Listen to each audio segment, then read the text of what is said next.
নজরুল ইসলাম আয়োজিত আজকের এই মহাসমাবেশে বর্তমান সরকারের প্রধান উপদেষ্টা ডক্টর ইউনূস সাহেবকে আমি বলতে যাচ্ছি যে বিতর্কিত ইসলাম বিদ্বেষী কোরআন সুন্নাহ বিদ্বেষী নীতিমালা প্রস্তাবনা করা হয়েছে সেই প্রতিবেদনকে অনতি বিলম্বে বাতিল করুন। হেফাজতে ইসলামের বিভিন্ন সময়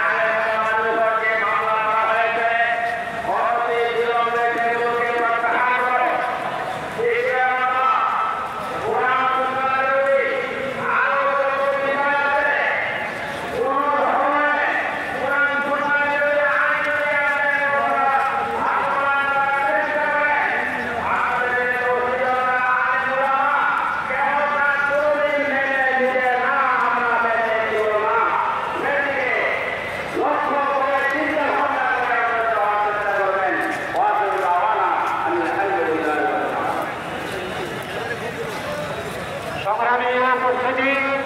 এই পর্যায়ে বক্তব্য নিয়ে আসবেন